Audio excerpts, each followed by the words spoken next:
also very important. And so if you look at the physical layer,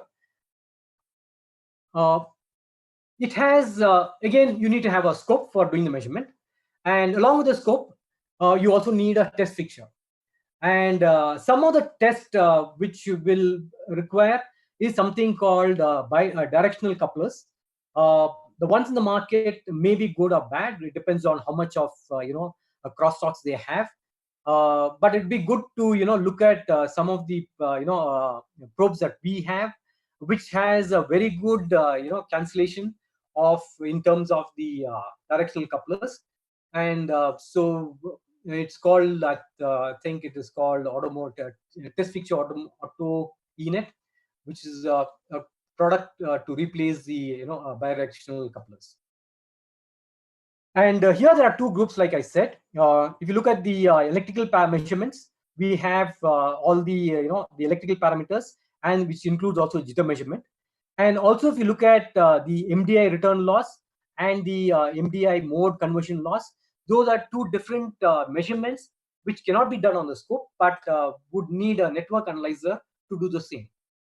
And that is basically sort of different engineering group that used to do those kind of measurement earlier in back in the old days, in the RF days, where we used to have a microwave engineer to do this test or measurement, but which requires a lot of calibration before you actually make a test.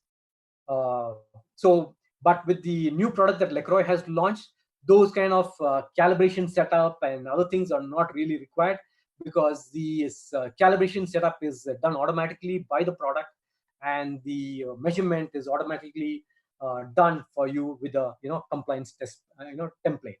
And so it's a quick way of doing it. So we complete the group 1 test completely. So that is what the main agenda for today's topic was, and so I would just cover some of them. And so these are the two main things. And like I said, the PMA receiver test needs little more involvement of the customer, where they have to put the device into loopback mode for them to actually test it. So that is not covered in this session. So I would skip that particular session today.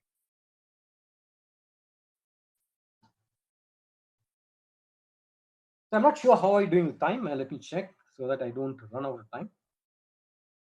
So we have about another 20 minutes, and I have quite a lot to cover.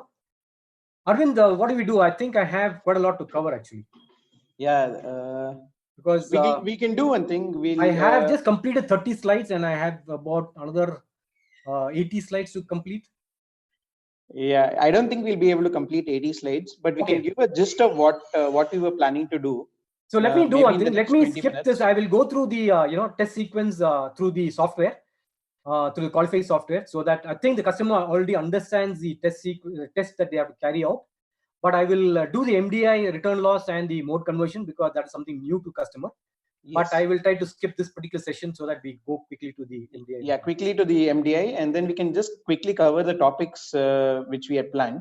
And then we can take questions and also feedback. We can always have more focus sessions based on the feedback from the customer.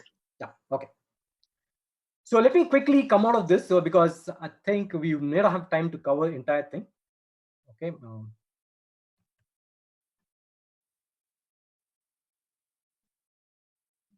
Pause the share for some time. Okay. And